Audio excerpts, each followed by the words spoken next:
Ya Pak, ngomong Pak. Saya baru saja memperhatikan sebuah teori. Ketika saya ada di TV dan saya tidak mulai ngomong-ngomong, maka kamera akan terus ke saya.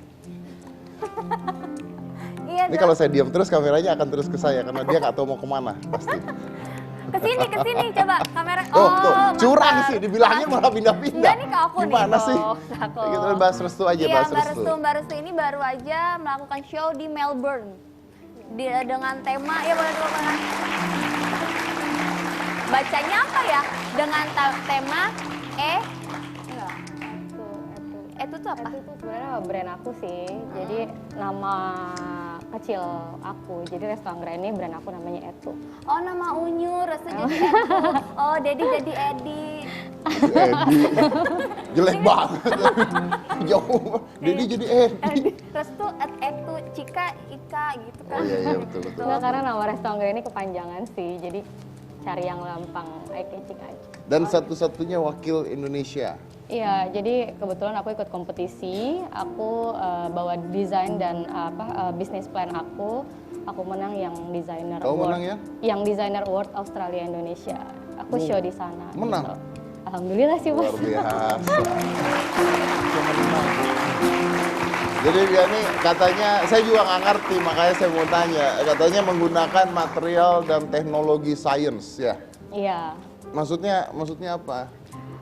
Bisa meledak sendiri gitu. Enggak kayak gitu, ngeri banget sih. Jadi aku percaya kalau misalnya sustainable fashion itu bisa tercapai dengan kita di teknologi. Karena aku di fashion, jadi aku lebih ke teknologi di fabric. Jadi aku pakai material fabric yang emang punya sainsnya. Contoh, Aku pakai katun yang anti statis. antistatis itu berarti Jadi debu nggak debu nempel. dan kotoran gak nempel. Bahkan kalau untuk wilayah tropis kayak gini, jadi nggak bau badan juga. Nggak Jadi bau badan. lebih dan itu ramah lingkungan. Jadi kalau misalnya 3 bulan kita nggak pakai, itu langsung hancur. 3 bulan nggak dipakai hancur? Iya, maksudnya itu bisa langsung hancur di alam. Oh ya? Hmm. Jadi kalau dibeli nggak dipakai rusak sendiri? Enggak sih, itu kalau misalnya kita olah, kita Oh, kalau kalau dibuang iya, gitu kita misalnya. buang gitu Oh, aja. Kirain gitu. bajunya ditaruh di lemari 3 bulan, tiba-tiba udah hancur aja. Enggak, itu sih ngeri banget, rugi Oh, ya enggak kan? gitu. Enggak. Terus yang terakhir aku bawa ultra sweat, itu juga itu daur ulang dari polyester. Karena sekarang banyak kok ada anti keringat, ya kan, anti Iya. debu, ada yang anti lecek. Nah, Ya kan, ada iya, yang anti anti-lecet, air, iya. iya. Oh, ada bikin anti jomblo nggak? Pasti banyak yang beli loh. Kalau yang ini yang Cika pakai ini apa? Ini sih katunnya di dalamnya ini karena aku kan fokusnya di baju kerja sebenarnya untuk modeswear, jadi yang emang pengen bekerja tapi lebih tertutup. Dan kalau baju kerja kan cenderungnya berlapis-lapis ya, apalagi modeswear kan. Nah, jadi aku pakai dalamannya kayak Jangan dibuka. oh ya, Oh, ada dalamannya. ada dalamannya ini Iya, kayak iya. emang yang bahan yang tadi aku bilang material science itu. Oke. Ini kalau baju yang dipakai Cika ini buat kerja? Iya, tapi kalau misal ini karena buat show jadi memang lebih aku dramatisir Lebih untuk dramatisir, detailnya. oke. Untuk dijual sih nggak sedramatisir ini. Berarti produk-produknya semua impor dari luar? Iya, beberapa. Jadi Kenapa? Karena tidak di Indonesia belum ada produk-produk yang science seperti itu atau gimana? iya sih, aku belum nemu kebetulan. Pas aku ke Jepang tahun lalu, aku bertemu dengan beberapa pabrik. Jadi aku mau bikin material yang kayak gini yang cocok untuk dipakai untuk modeswear gitu kan. Karena setiap negara itu punya iklimnya beda-beda. Jadi aku Beda harus iklim. sesuaikan dengan material yang emang dibutuhin oleh pasar. Oke, kalau kayak Cika gini harga bajunya berapa? Aku start 600 sih, 600. Oh, setelah dipakai aku langsung. Set. Ini 600.000? Iya. Oh, nggak mahal ya? Semuanya? Enggak, per pieces. Oh, per pieces. Pak, jadi kayak- Celananya? Celananya Iya, berapa? sekitar segitu sih. 600, ini Iya. juga 600. Oh, startnya. Startnya, jadi ada Satu beberapa. 600 gitu. Tapi itu rangkap 4 gitu maksudnya. Iya, berarti Mahal dong kalau gitu. Kan nggak Saya usah pikir dipakai 600 dari atas sampai semuanya. kalau nggak dipakai semuanya nggak boleh masuk TV, Mbak. Seri ya. Iya tuh gimana? Ya ada kita sesuaikan dengan basket market di Indonesia sih. Jadi harga yang emang aku kita punya tim R&D yang emang mulai dari customer kita range usianya berapa, harganya berapa, material apa yang harus kita pakai, kita semua ada tim researchnya. Oke. Bajuannya baju perempuan doang? Enggak, cutting aku cutting laki-laki justru. Oh ya? Iya, karena Iya Mas Dedi, sorry ya aku potong. Tadi ini dalamannya tuh kayak kemeja panjang gitu. Aku tanya pas di awal sama Mbak Restu, Cika pakai ini ya. Ini bajunya Mas Dedi Kobusier bukan? Aku bilang, soalnya waktu itu kan Mas Dedi waktu zaman gondrong kan pakai jas yang panjang itu kayak gitu persis. Oh ya? Iya, bisa dibuka nggak?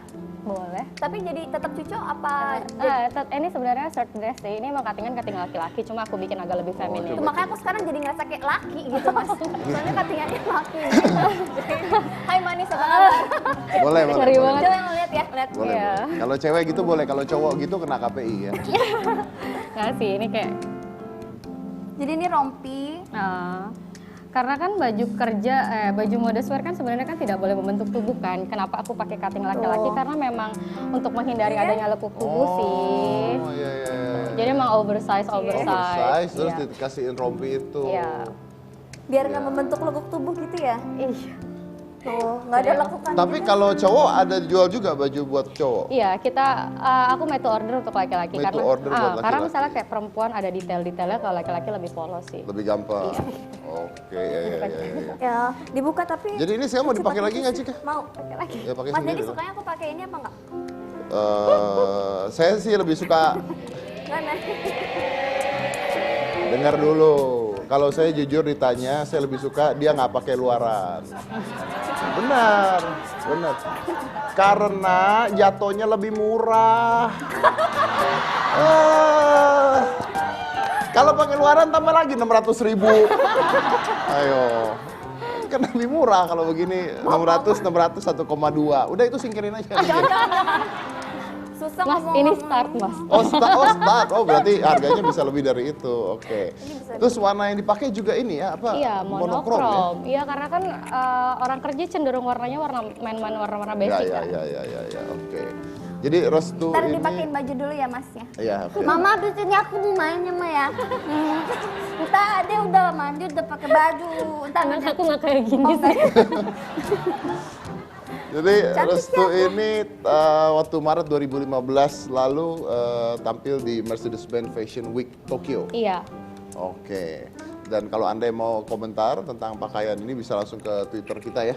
Bisa ke Twitter Iya, kita, iya. mau nanya informasi bisa ke Twitter kita juga dengan hashtag HP Fashions Update. Oke. Saya punya pertanyaan. Waktunya masih ada nggak? Nah, saya punya pertanyaan. Ini kan bahannya kan bahan-bahan science dan teknologi tinggi. Ini kan film Superman versus Batman mau main, tahu? Nah, saya mau tanya. Superman itu ditembak kebal. Kena bom kebal. Kenapa bajunya nggak robek? karena bajunya tahan bom. Kok bisa? Kan yang tahan bom dia, bukan bajunya. Ayo, kenapa bajunya nggak robek? Itu bukan baju Mas, itu kulit dia. Nggak bisa. Kenapa baju Superman tidak robek kalau ketembak? Oh karena dia yang bikin. Nggak bisa, itu ada jawabannya. Oh apa jawabannya nggak Beneran. tahu, nyerah. Ada yang Oke. tahu nggak? Ada yang tahu nggak? Oke, saya ceritain ya. Ini beneran. Karena saya tuh suka baca komik dan saya tahu cerita. Jadi, kenapa baju Superman tuh kalau ketembak nggak robek? Karena baju Superman itu dibuat dari bahan ketika dia turun ke bumi di kapal itu ada selimut buat bayi. Bayinya Superman dari planet Krypton yang warna biru dan warna merah. Selimut dan kasurnya dari pesawat Krypton. Jadi bahan yang dipakai itu dari bahan planet Krypton yang dibawa ke bumi. Makanya nggak robek. Karena kalau kena sinar matahari dia jadi kuat. Pertanyaannya selanjutnya, berarti bahannya kuat kan? Karena dari Krypton kan? Nggak bisa ditembak dong. Jahitnya pakai apa? Iya ya. Lo ditembak nggak bisa. Jahitnya pakai apa? Pakai nggak kejahit ah. Nah ini makanya ada lagi jawabannya. Apa. Jadi pertama kali untuk menjahit itu kan harus dilubangin dulu satu-satu kan. Nah dilubanginnya sama Superman itu pakai laser, pakai matanya. Dibolongin kecil. Nah jahitnya pakai apa? Pakai kainnya lagi. Pakai rambutnya Superman. Kok rambut? Iya. Jadi pakai rambutnya Superman. Jadi ibunya Superman yang di bumi itu motongin rambut dia, diikatin satu-satu. Karena satu rambut itu bisa 50.000 kilo kekuatannya. Tapi rambutnya bisa dipotong. Tapi bisa dipotong. Potongnya pakai apa?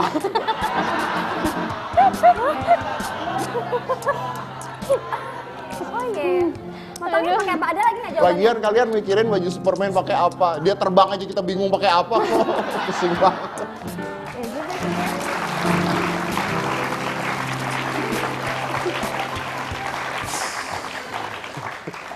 Dah, Mas, pertanyaan satu lagi, itu dari mana tadi baju planet apa? Krypton. Krypton. Ya, Planet apa? Krypton. Krypton, belah mana Bekasi? Krypton.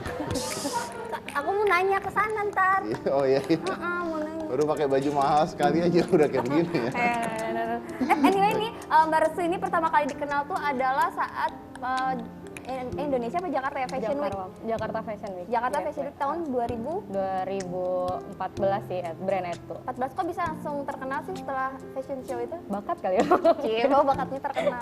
Nggak tahu sih aku kayak mungkin breakthrough aja kali ya karena kan aku memberikan apa sih tampilan lain untuk modeswear untuk kerja karena kan pasarnya besar banget kan untuk tahun sekarang aja kan pasarnya 17 miliar dan itu sampai 2030 akan Apa itu? pasarnya untuk modeswear. Oh, oke, untuk orang-orang Jadi kerja. mungkin ya untuk kerja. Jadi sampai 2030 itu naik sekitar 22 Oke. miliar. Anda jual lewat online juga nggak? Iya. Lewat online juga. Kenapa jual lewat online? Karena sekarang itu kayak orang-orang Kan lebih lagi demo di jalanan nih kan konvensional versus online. Nah, gimana menurut Restu? Restu sendiri jualan lewat online? iya dong, karena kan gimana pun sekarang kayak macet apa-apa kan. Jadi kayak customer aku karena rata-rata emang pekerja, jadi lebih seneng online karena langsung dikirim saat itu juga serve me now lah, jadi langsung nyampe. Tapi toko punya? Toko ada. Toko ada? Iya, lebih untung mana? 80% semua online. 80% Iya, online? berdasarkan data kita 80% online. Jadi untuk sekarang offline store emang perlu, tapi Untuk harus showcase? Iya, untuk showcase. Karena orang pertama pengen lihat dulu bahannya kayak apa, bukti bener nggak sih ini bagus atau apa. Tapi setelah itu untuk kedepannya mereka lebih nyaman untuk beli online. Beli online. Karena lebih apa ya, mungkin bisa disambi kan. Orang ketika pesan online diantar pakai? Ada JNE, Tiki, atau kadang-kadang yang mau dipakai hari ini juga kita kirim pakai Gojek atau apa. Oh gitu. Nyebut merek apa? Udah telat baru nanya. Karena udah nyebut dulu tidak Oh, baru nyebut. nanya. Iya, aturan ibu nanya dulu ya. Salah ya, salah. Bintang tamu lain nanya dulu loh biasanya. Iya, Tapi gimana kalau ngeliat tadi ada demo di jalanan online versus konvensional, menurut kamu gimana? Buat aku ya sebenarnya kayak zaman sekarang semuanya emang teknologi kan Mas. Jadi sebenarnya kita bagaimana caranya kita untuk update terhadap dunia, terhadap globalisasi, bukan berarti kita harus demo, harusnya kita perbaiki dari dalam sih. Oh, oke, bahkan fashion aja sudah menggunakan Iya, online ya. Iya, bahkan beberapa juga, termasuk aku juga untuk update ke depannya kita mau bikin aplikasi khusus yang benar-benar orang ke kita lebih personal, tapi lebih gampang. nyaman juga. Iya. Oke. Tadi kan saya bilang bahwa tahun 2015 itu Restu itu ada di Tokyo Fashion Week ya. Iya. Oke, kita ada videonya, kita putar videonya dulu. Mudah-mudahan nggak keluar video polisi.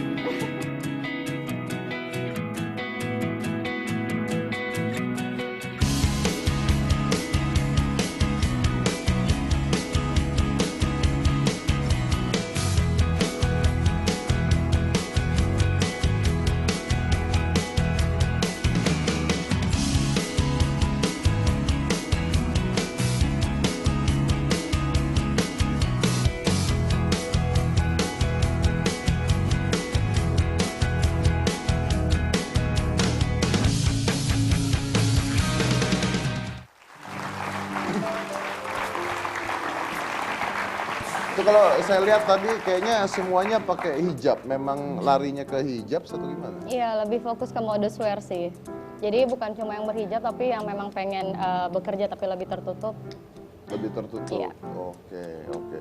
Terus gimana caranya bisa ikut di Tokyo itu? Diseleksi sih. Oh, jadi kamu Diseleksi. mau ngajukan diri? Enggak, karena kan kebetulan aku salah satu dari ada program Indonesian Fashion Forward. Jadi desainer-desainer muda ini dididik untuk masuk ke pasar internasional.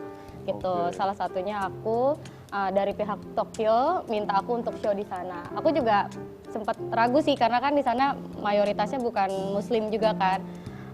Jadi aku berusaha untuk menggabungkan antara DNA aku dengan budaya di sana. Jadi aku ada beberapa main anyaman. Terus mereka gimana pas lihat, wah gitu. Oh arigato gitu. Oh gitu. Alhamdulillah sih. Jadi setelah show di sana justru sekarang aku banyak dapat link untuk high tech fabric dan yang aku mau seperti apa mereka bisa support sampai Oh, sejauh itu dia itu. nyaman-nyamannya. Tadi barusan. Kalau yang ini aku pakai golden ratio, jadi cuttingannya itu semua bentuk sempurna dari makhluk ciptaan Allah. Gimana? Jadi aku pakai yang golden ratio itu 316 itu? apa? 316 itu? 316 golden ratio. Jadi bentuk sempurna dalam makhluk itu. Jadi kayak misalnya dari mata ke hidung ke mulut semua kan ada hitungannya tuh Iya, Mas. 3,16. 3,16 Ya itu 316 ya itu. Pasnya aja deh berapa Kang? Ini orang nggak ngerti. Jadi makhluk hidup itu punya yang namanya golden ratio. Golden ratio itu adalah blueprint katanya Iya. blueprint dari Tuhan. Jadi percaya apa tidak, misalnya kerang tuh ada lingkarannya. Nah lingkaran 1 ke 2, 2 ke 3, 3 ke 4 itu perbandingannya 3,16 pasti. Iya. Buntut kucing sama badan kucing 3,16. Iya. Kuku kita dengan ini 3,16, ini dengan jari 3,16, ini dengan tangan 3,16, itu Kelopak semuanya bunga. kalau sempurna. Kelopak bunga, semua makhluk hidup itu ada hitungannya gitu. Itu yang dipakai sama dia gitu. Itu sampai sekarang jadi misteri itu ya. Iya Jadi sih. misteri. Oh Golden ratio. 3,16. Kalau kamu kayaknya 3,40 deh. Berarti nggak nggak seimbang dong.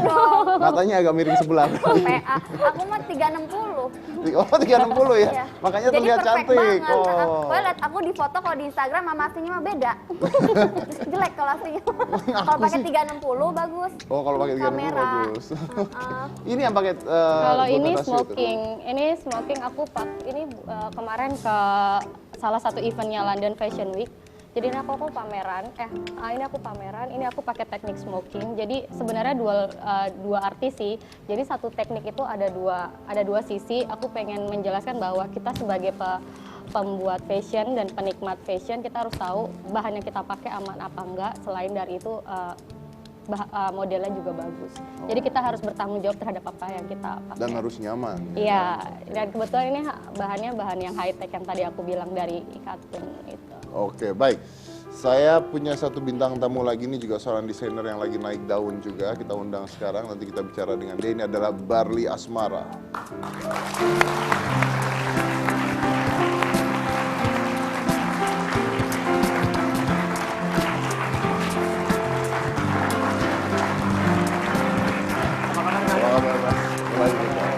Silakan. Selamat malam, Kak Barli silakan. Iya. Aduh. Jika Ya? tanya dong. Asik. Kan saya nggak ngerti tentang fashion. Kamu tuh lebih ngerti tentang fashion gitu. Oh, masa sih, Mas? Katanya gitu. Katanya gitu. Soalnya banyak yang endorse. Sama dong, Mas ya. Iya makanya. Kak Barli, katanya Kak Barli ini kalau misalkan menjadi seorang desainer nih ada turunan, bakat turun temurun katanya. Iya.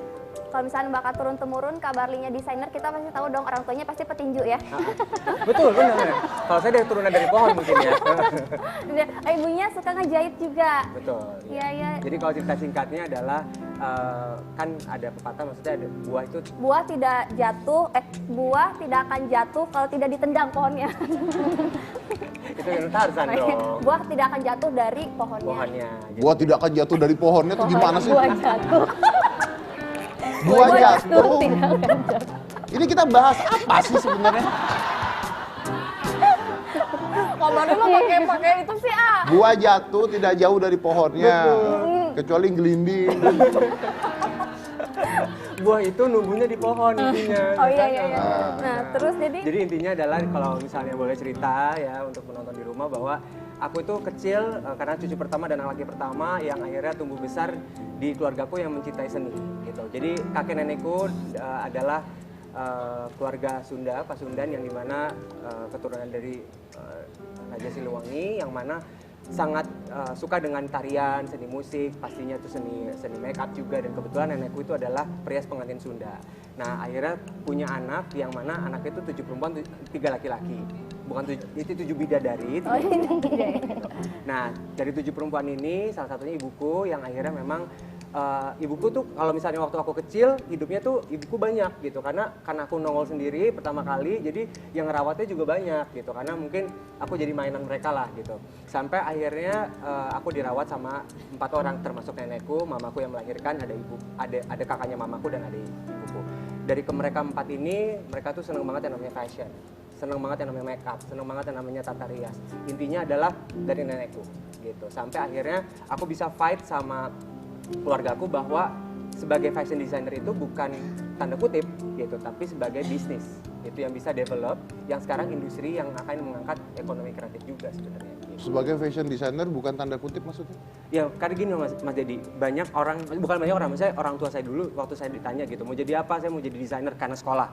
Nah akhirnya mereka bilang gini, jangan gitu. Kenapa gitu? Karena mungkin alasannya Oh itu cewek tuh. Nah, gitu. Nanti jadi gitu. Misalnya. Tapi memang banyak yang gitu banyak. Gitu. Banyak ya. Tapi saya nanya kok, kan tugas saya nanya. Nanya nggak ada hukumnya kecuali saya hap.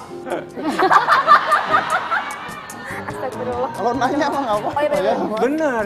Ini justru dia mau membenarkan bahwa tidak semuanya gitu-gitu kan intinya kan. Kadang-kadang kita aja pakai alis saya suka dicela ya Mas. Nah, iya. Bener nggak Mas? Gitu kan? Ini masalah alis ya. Banyak yang bilang saya tuh sulam alis. Yang bisa ngebuktiin saya sulam alis, yang bisa ngebuktiin saya 10 miliar. Dikasih. Kasih. Kalau Enggak, memang saya tuh benci banget, alis saya tuh tebel banget gitu. iya banyak itunya. Itu diguntingin tiap hari itu tumbuhnya kayak Tumbuh lagi. iya gitu loh. Kalau pakai pensil alis iya karena biar rata. Kadang kalau enggak kemana-mana gua alisnya gitu. Tapi menarik kan sama kayak koki. Iya. Nah, koki kan pekerjaan wanita. Orang-orang berpikirnya. Iya, betul. Tapi buktinya chef-chef terkenal malah cowok. Iya betul. Jadi Ya intinya gitu. Jadi akhirnya mereka merasa bahwa sebagai desainer itu tanda kutip karena biasanya mungkin perempuan gitu kan. Akhirnya mereka bilang, ayo Barli jangan jadi desainer, mau jadi apa gitu. Terus aku tanya balik, emang harus jadi apa gitu. Tentara. Jadi tentara katanya, kan nggak mungkin jadi tentara gitu. Akhirnya karena aku juga suka yang namanya dunia seni, dalam artian seni itu kan macam-macam gitu. Tapi karena aku juga suka yang namanya interior design, aku jadi masuk ke Fakultas Seni Rupa Desain, tapi tidak lulus karena aku sebenarnya tidak suka yang namanya akademis. Akhirnya tapi tetap harus berjuang, akhirnya masuk ke London School Public Relations. Nah, kalau diceritanya singkatnya di tahun 2002 aku mulai dengan bisa menerobosi semua anggota keluargaku bahwa aku pengen jadi desainer dengan punya label pertama kali di tahun 2002. Jadi sekarang udah 15 tahun dengan pertama kalinya itu di small house atau rumah kecil yang setahunnya itu 3,5 juta. Gitu, setahun 3,5 juta berarti per bulan berapa? 500.000 ya? Dulu bukan saya yang jaga sih. 275.000. 280 ribuan. Iya, kurang Yang lebih. 300.000 lah, anggapnya 300.000. Itu juga minjem duit ke orang, dalam artian maksudnya ke papa, maksudnya ke teman papa gitu. Akhirnya saya balikin dengan, karena memang akhirnya berjalan dengan waktu, saya kasih bukti bahwa ini desainer itu bisa menghasilkan gitu, dan itu memang jadi membudidayakan juga masyarakat dan banyak orang yang akhirnya saya tampung juga banyak orang, akhirnya pegawai juga ada di rumah juga sampai sekarang udah 15 tahun gitu. Sampai menurut saya akhirnya inilah peran penting bahwa sebagai desainer yang bisa mengangkat ekonomi kreatif juga. Oh, Akhirnya bisa membuktikan sama mamanya kalau misalkan ternyata bisa sukses untuk menjadi pilihan Seorang seorang desainer. desainer. Amin. Ya, betul. Dan di Itu- sini udah ada bajunya Kak Barli, Mas Dedi. Mana? Ini yang ada Itu di patung mana? Iron Man itu. Bukan Iron Man. Di tangannya begitu itu. Dia lagi mau terbang ya Mas? Iron Man kan kalau mau terbang gitu. Tuh, ini aku lihat ya, boleh ya? Nih. Tuh. Itu ada bulu babinya itu banyak itu. Oh, bukan. Tuh, Kak Barli bisa dijelasin nggak ini bajunya seperti apa? Silakan Barli. Oke, aku ke situ ya. Ya. Yang mana nih patung, yang ini apa ini? Ya ada dua mana? Ada dua? Yang ini, Oh, oke. Yang ini, silakan. Jadi ini adalah hasil karya rancangan aku di baru tahun ini di Indonesia Fashion Week 2016, karena kebetulan aku salah satu designer vibe brand kosmetik yang memang mensponsori di acara Indonesia Fashion Week 2016 ini dengan tema adalah Glow of Parai. Nah gitu. Ngapain sih Mas Dedi? Mas, Kenapa Mas? Gua nggak suka ngeliat. Mas, jadi jelek dong.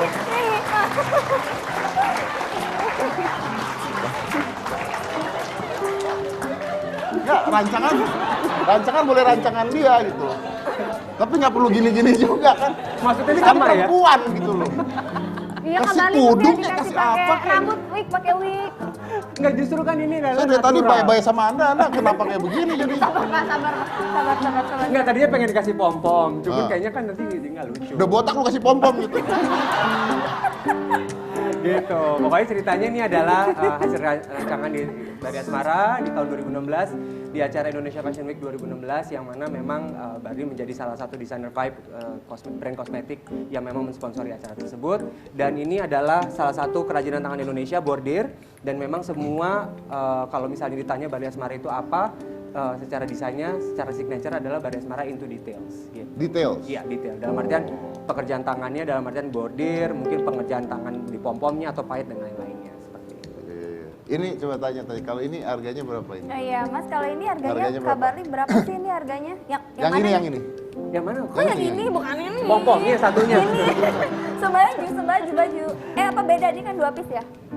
Ini outer gitu Outer ya. ya? Jadi mungkin Iya, kalau berapa sih? misalnya kayak Restu kan juga, kalau misalnya sekarang kan zamannya berhijab itu bisa menggunakan salah satu festive dan fashion gitu. Dalam artian tidak mesti harus yang full length gitu, tapi bisa menggunakan outer seperti ini, tinggal pakainya inner gitu. Jadi saya sebagai desainer, mungkin Restu juga tahu bahwa kita harus bisa memberikan edukasi bahwa busana-busana yang ada di lemari, jadi mungkin untuk penonton di rumah juga masih bisa dipakai gitu. Ini salah satunya pencerminan bahwa ini masih bisa dipakai, misalnya bawahnya pakai celana, dalamnya pakai manset lagi, terus baru pakai jilbab lagi. Kalau harganya berapa kabarnya? Boleh kasih tahu harganya? Boleh. Boleh. Hah? Boleh.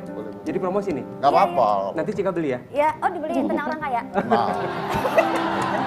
Beli Pak. makanya saya udah nanya kan ini berapa Iya, yang Bener, ini Mas, loh. ya? Kabarin, Iya. tenang. ya? Tenang. Oke, kita salaman dulu. Salaman. Oke. Iya. Siap. Deal beliin. asik. Iya, beliin. Semua jangan ini doang. Ya kamu pilih mau yang mana? Taunya dibelinya pom-pomnya doang Iya. satu. Berapa Berapa sih Kak, harganya? kalau kabar? Oke, untuk full set itu di atas 20 juta. Wis, nggak jadi. Oke. Kita break dulu. Jangan mana-mana, tetap di Hitam Putih. Kak, mau dong.